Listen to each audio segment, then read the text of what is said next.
All right, so let's dive into the board. Let's first talk about the committed players for Notre Dame in the 2022 class. Notre Dame's first commitment on the offensive line in the 2022 class was Joey Tanona, who is a really good football player.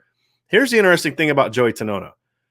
So when he was looking at Notre Dame, when Notre Dame first started recruiting him, he was actually a tackle. And we're going to actually, when we watch Joey, we're going to dive into we're going to first look at his sophomore film when he was an offensive tackle.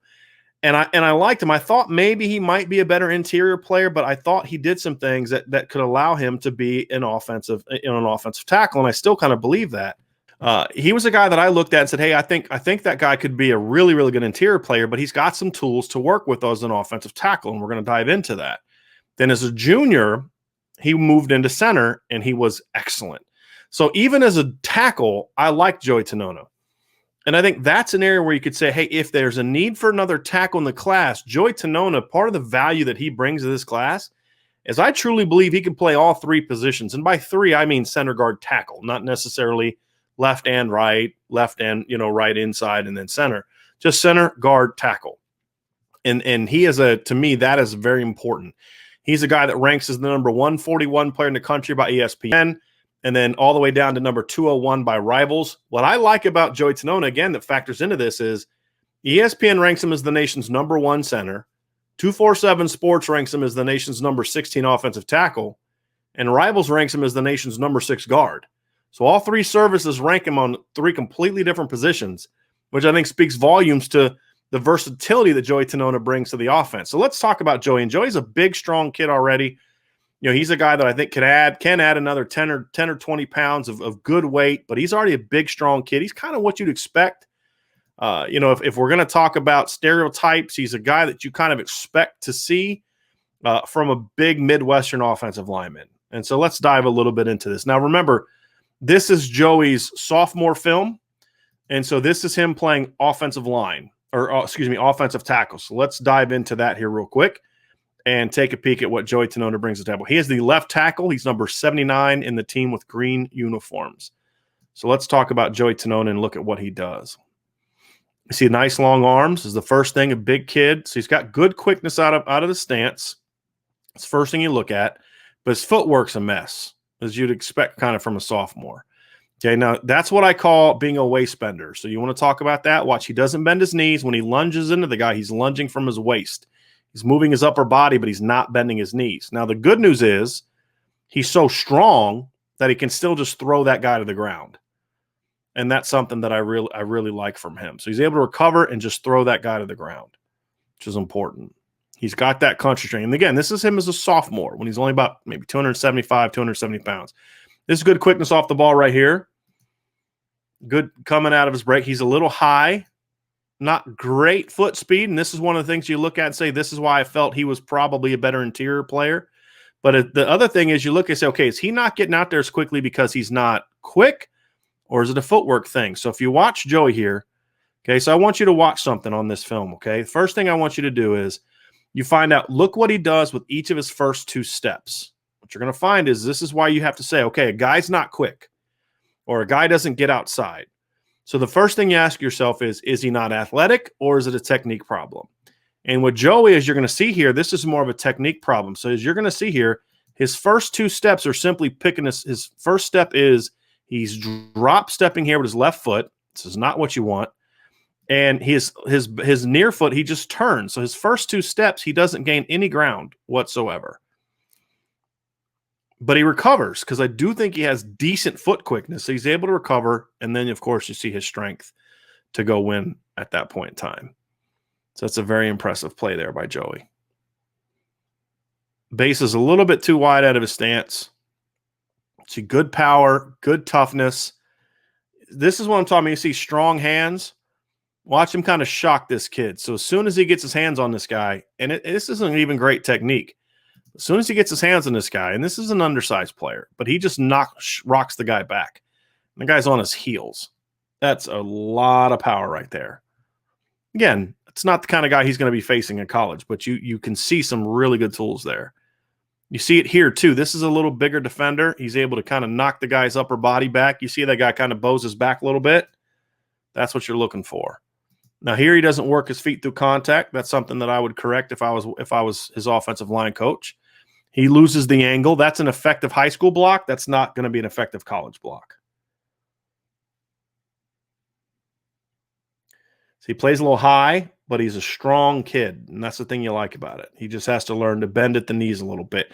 Now, that was actually, to be honest with you, part of the reason that Joey improved so much for me from a ranking standpoint coming out of high school this past year is because when he moved over to offense to the interior position, as you're going to see here, I want to watch a little bit more tackle film, but what you're going to see is that his ability to play with bend was improved when the inside. So what that tells me, it was more of a technique thing than it was a lack of athleticism thing. This is going to watch a little bit more of him playing tackle. Really like his quickness off the line. He's just got to learn he doesn't get a lot of steps forward. That's an issue for him. But you got to see the toughness and the quickness and the power that he plays the game with.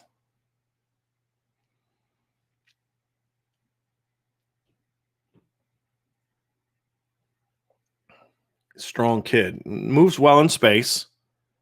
Decent athlete. I'm just going to watch a couple more clips of him as a sophomore because I really want you to see his junior film. Here we go. There's not a lot of him pass blocking. This is one. He's got decent foot quickness. Plays with a good base. He just has to sink. He just plays too high. You see relatively fast hands there for a young kid. Just has to learn to strike. He's kind of just placing his hands on the guy.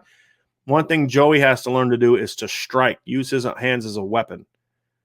And he doesn't really do that, which be honest with you, a lot of young guys don't do that. That's not a surprise for a sophomore. And there's a comment in here about his flexibility. That's why I say this, you have to ask yourself, is it a technique thing or is that just what he is athletically? And I think that when you watch him as a junior, again, this is sophomore film. When you watch him as a junior, you're going to see a different kind of athlete. And it's because playing inside has forced him to be more, to play with a better base. Now, this is Joey playing center. So here he is right here playing center, right? This is from his junior year of high school where I really felt like his game exploded.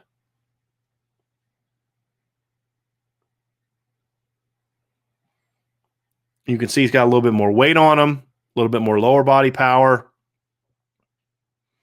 He works quicker off the ball. He still plays a little high, and I think he's got a little bit of just natural waist bender in him, but we see him playing better as a sophomore with a little bit better bend as a sophomore.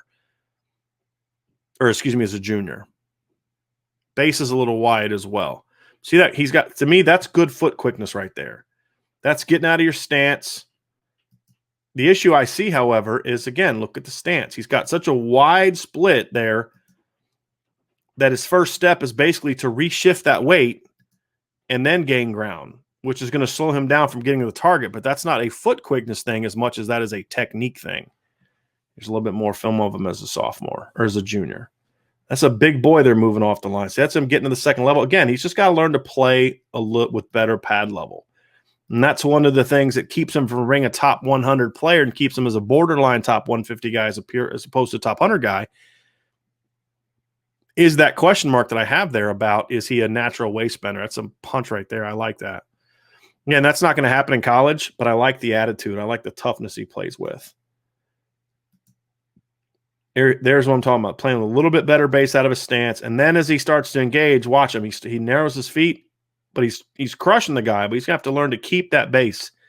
You narrow your feet like that against college guys, they're going to knock you back. That's a little bit better, kind of keeping that base as he works at the second level. I like that. And then you see the strong hands there. That's impressive. He's got that ability to just finish. That's that second part of strength that I talked about. That just ability to move a guy once he's blocking him. You see strong hands. Again, he's going against undersized high school kids from Indiana. So he should be doing that. But you have to like what you see from him.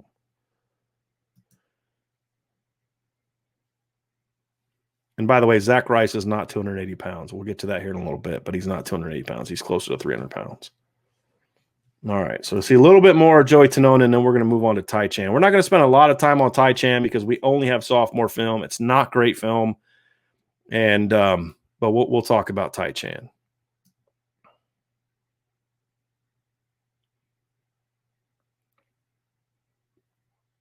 See, that to me, that's good quickness. But again, his footwork is more the issue. But that's as far as his feet are moving quickly. He's getting where he needs to get to quickly. He's playing with power. He's got fast hands, powerful hands. He just has to improve his technique. Takes over that guy relatively well. Again, my thing with Joey is he just needs work from a standpoint of overall technique. But I really thought he looked far more comfortable inside, in my opinion, than he did outside. See, again, that's a technique problem. See, he's got his hands outside, but he's really strong. He's able to overcome it, works his feet through contact. Again, when I see Joey Tanona, I see a kid that's got the size that you're looking for at the position. I see a guy that's got the base that you look for from a power standpoint. I see a guy that has all the tools that you want. He's just a guy that needs to learn to play with better technique, play with better leverage. And really, that is the thing that's keeping him from getting to that next point. And I see there's a lot of questions. I'll get to the questions at the end. This will be like sort of a podcast form. Get to the questions at the end. If you really want something answered right now, you can throw in a super chat, but I'll get to those, and we'll talk about each kid's recruitment as we work through it as well.